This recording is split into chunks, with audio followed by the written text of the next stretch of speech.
The media is the most powerful entity on earth. They have the power to make the innocent guilty and to make the guilty innocent. That's power. That white supremacist 17-year-old Kyle Rittenhouse, a 17-year-old vigilante, arguably a domestic terrorist. Kyle Rittenhouse, a militiaman wannabe. President Joe Biden, who used a picture of Kyle Rittenhouse as a white supremacist, is absolutely white supremacy. You're innocent, but do you feel vindicated? I feel like justice was served. There's going to be some accountability coming. White supremacist trials. You've got Rittenhouse. Hate, disrespect, and intolerance. Point of fact, the only bigot on the scene appears to have been Joseph Rosenbaum, the child rapist. And yet it's Kyle Rittenhouse who Joe Biden accused of being a white supremacist on the basis of no evidence whatsoever. And let's hope at some point he gets sued for that. Who will be held accountable? You are the enemy of the people. That's why I say, hey man, I shot. What a good shot, man. Hey, welcome to the Rick Jensen Show. It's Randy Dascher filling in today for Rick. If you'd like to join in on the fun, I'd love to hear from you. 302-529-1017. 302-529-1017. I'm trying to get everything opened up here to start the show as I'm rushing around, entering all my passwords and so forth. As I was driving in, and all last night when I'm doing research for the show, I'm hearing all this talk of Biden wanting, considering not buying oil from Russia.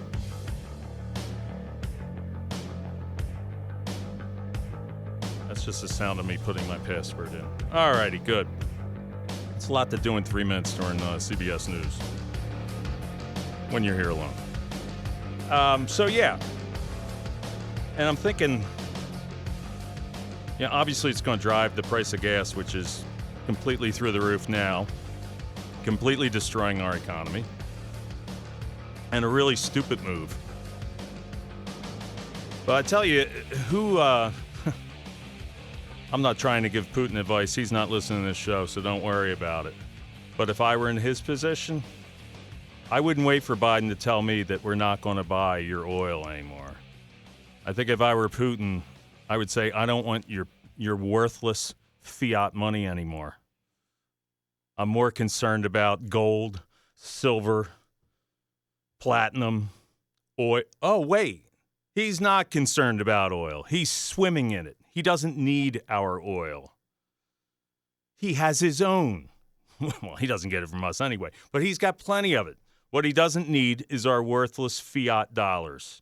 And if you're wondering what fiat dollars mean, I actually printed it out just so I'd read it correctly from, dictionary.com or wherever the heck I got it from.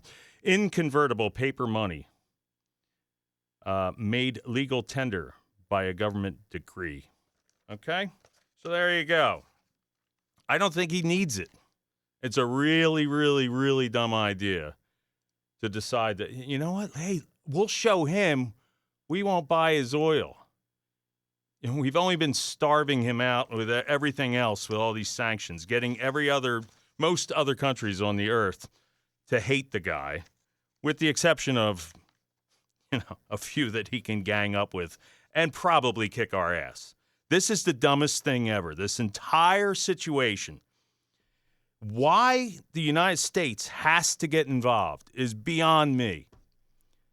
The whole thing is because, and Rick and I talked about this about a week ago. Whenever the first day was that you woke up and you went, oh, there was bombings last night. Oh, Russia bombed Ukraine. That morning, I walked in, Rick, hey, what do you think? What's going on? I said, well, I would like to hear the other side of it. All I hear is Ukraine side, Zelensky, whatever his name is. That's all I hear. And that's scary to never hear the other side. Like, to me, it's like it would be like watching Crossfire with one guy on it. Like mentally challenged Crossfire. Like, why would you not have the other side? Are you afraid of hearing the other side? And Trust me, I'm not like Mr. Pro-Russia. And I don't have anything I don't have anything against Russia in the same breath. I don't have anything pro-Ukraine or anti-Ukraine. I wish them all the best. And the people that suffer the most are the citizens that have nothing to do with this. You know how like the United States is at war with 6 countries right now and no one cares? I care, but a lot of people don't even know. I mean, look it up.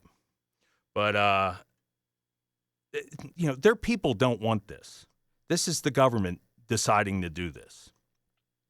I constantly just scream, there's no reason for us to be involved in any of this. But there's nothing I can do about it. So if Putin made my life miserable to try to get Biden to stop attacking someone, it would just hurt me. It's not going to hurt Biden. So all we're doing is hurting their citizenry and getting them all amped up. I guess the goal is to hope that they'll get so mad that they'll take their guy out. It's just the craziest stuff. I don't know. It's maddening, really. And all this could have been resolved, most likely, if we just heard the other side. And I said, Rick was like, well, what do you think the other side is? I said, well, without being, a big student of this and doing a whole ton of research, most likely he doesn't like the United States having their missiles right on his border. And I think that's the end. You don't really need any more explanation than that. So if Ukraine joins NATO, which we're a member of, which I don't think we should be a member of, but the genie's out of the bottle. If you listen to anything Thomas Jefferson ever said, friendship and trade with all nations, entangling alliances with none. And if you want to get an idea what I mean by that, well, not what I mean by it, but what my friend TJ meant by that, is in the most simplest terms. Now every one of your friends' enemies all of a sudden are now your enemies.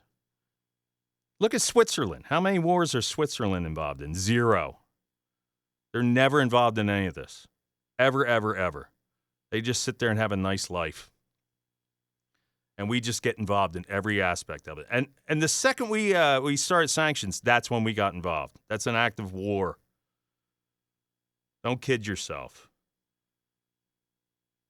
It's like when Pearl Harbor got attacked and you hear people going, hey, I don't know why they did it, just for no reason, right out of the blue. They attacked us. Well, we were placing sanctions on them. And, when they go, hey, guess what? We can't get anything we need because people are placing sanctions on us. It's an act of war. Don't kid yourself. It's ridiculous. This whole thing could have been resolved so much easier. From everything I've heard, they were promised not one more inch. I guess it was after Germany joined NATO. And not one more inch to the east. And then a few more countries joined. And I'm sure they just fumed over that. And now, all they would have to do to have this not be World War III was, a month ago, whenever they started talking about this, threatening the saber rattling for this. I mean, Biden was saying, like a month ago, he was going, what they're going to do is have a false flag. Would you teach them how? You show them how to do a false flag? That's our gig. The United States does that gig.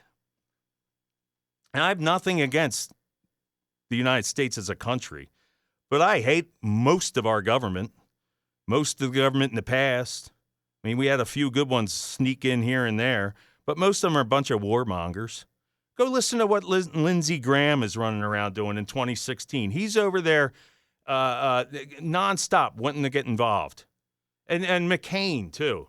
McCain, I think, back at, he's dead now. But in 2016, I honestly, he actually served and was a prisoner of war and all that. I think he might have mental issues or had mental issues from being a prisoner of war.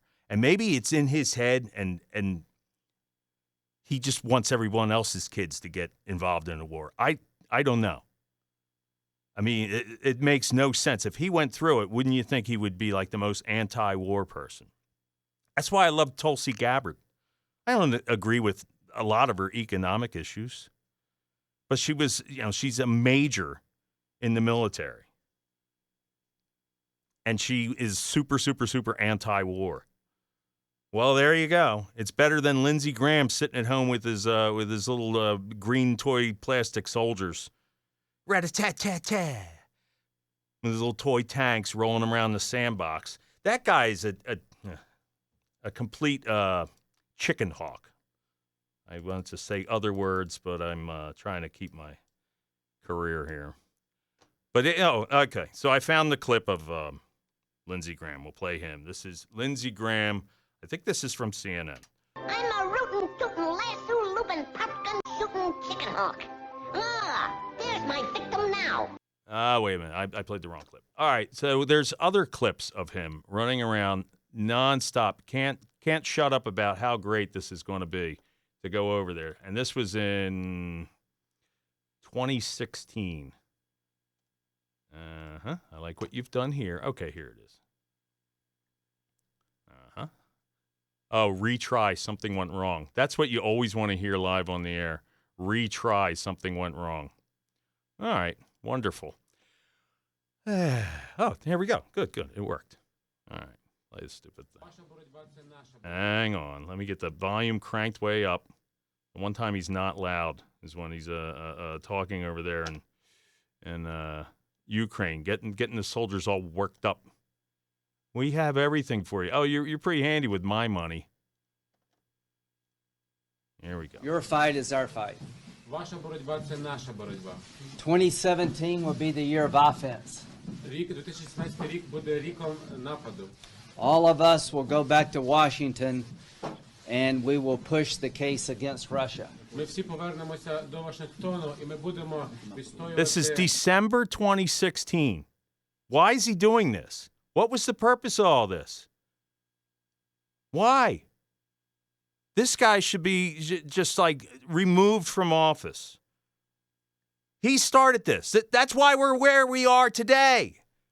That's why your gas is $8 trillion a gallon. That's why everybody's company's going to go out of business. I have a landscaping company.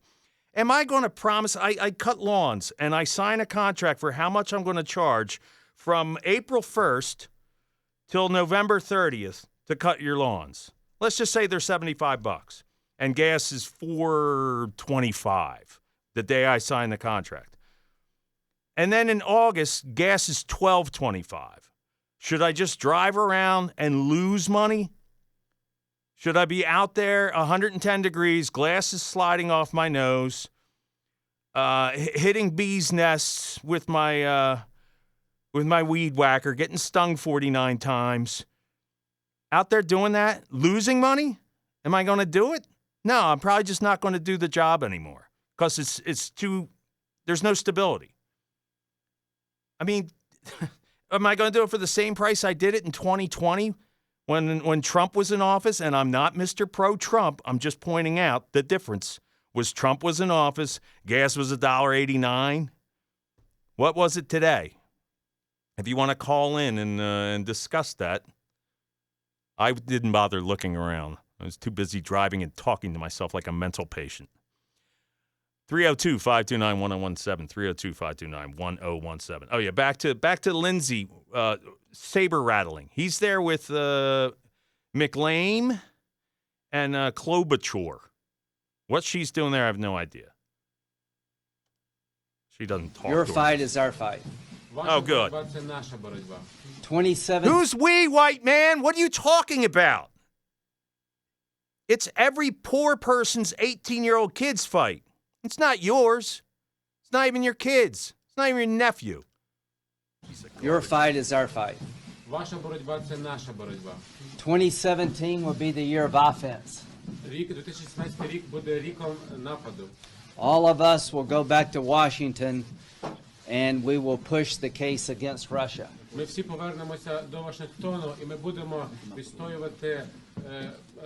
I watched David Muir last night. And I watched it probably the last 2 years every night. I think my wife has a little thing for him. Don't want to let her in on it. I think he's with a dude. Not that there's anything wrong with it. But, yeah, he's not, I don't think he'd be into her. Anyway, you know what he'd make her do? His dishes. what he'd do. But anyway, so we watched the Dopey David Muir show.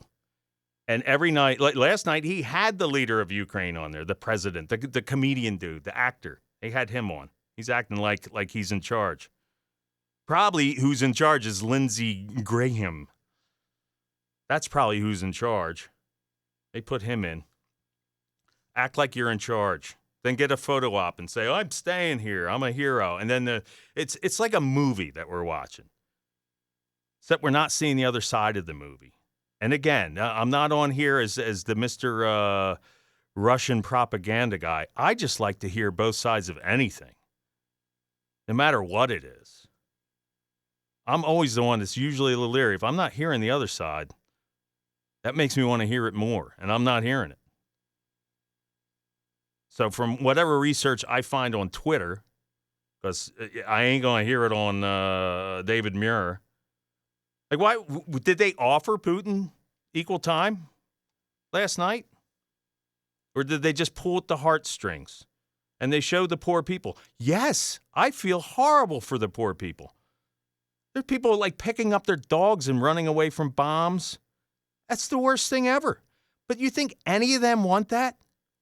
Do you think if any of them could be given a choice, not have this, and then have your country not be allowed to join NATO, because that's all it would have taken for them to go, you know what, we'll sign a piece of paper saying we won't join it. We won't join NATO, and then we won't be picking up our dogs and our babies and running away from bombs and watching our homes burn to the ground. No one ever mentions that. Am I wrong? Is there something more to it? I don't think there is. I don't think I am. All right, I can't even get through this guy because he's just maddening. The pro-war agenda is the most dangerous thing on earth. That's why I didn't vote. In 2020, I didn't vote for Trump. I didn't vote for him in 2016 either. I voted for Rand Paul because he's an anti-war guy. And then when Trump got the nomination, I didn't vote in the general election. I sat home and just didn't stand in line for 3 seconds and vote. In my little wonderful part of the world where you stand in line for 3 seconds to vote. I guess it's not like everywhere else where you can't vote. They won't let us vote. But yeah. So I didn't vote. And the reason I didn't vote for Trump in 2020 is because he assassinated the beloved leader over there in Iran. I know everyone's quick to say, Trump didn't start any wars. Well, he didn't really end any either. I will give him, I don't think any brandy new ones were drawn up, but I could be wrong. But he, certainly assassinating the beloved head muckety-muck over there in Iran was not a good thing. That's probably not something you want to do. And I've talked about this with other people, and they're like, well, they didn't do anything. Really? You think that's it? It's over? They're fine with that? We removed their leader, Mosaddegh, in 1953, and then they waited a long time to take our hostages decades later. People go, it took our hostages for no damn reason. Where's my freedom fries? They're going to do something. Someday you're going to be sitting there like, wow, why did that plane fly in the building? That's really odd. I can't believe that airplane accidentally flew into the building. Oh, my God, a second one flew in. Man, there must be a lot of bad pilots. Must be a bad pilot. That's what I said. I saw a plane fly in the building. I thought, what a bad pilot. I watched it on TV. Well, that wasn't on TV, President Bush. But maybe that was a Freudian slip. I'm not going to go into become Alex Jones and say, you see, right there, he said he watched it on TV, and there was no tape of the first plane on television until days later that they found that video. So right there, he was standing in one of those plungers blowing up the building. Now, I'm coming up on a break, but now the calls come in. I don't want to run way, way, way behind here. So if you can please hold on. Let me at least get it so I'm not getting off to a bad start to getting way behind on spots right off the bat. We'll be back momentarily. It's Randy Dascher filling in today for Rick. Stay tuned for more fun. Thanks for listening to WDEL. Here are a few things you should know. First, portions of our broadcast day may be pre-recorded and or delayed. Second, should you call this station, you're giving us your permission to record and or air all or part of your call at our discretion. Third, this station from time to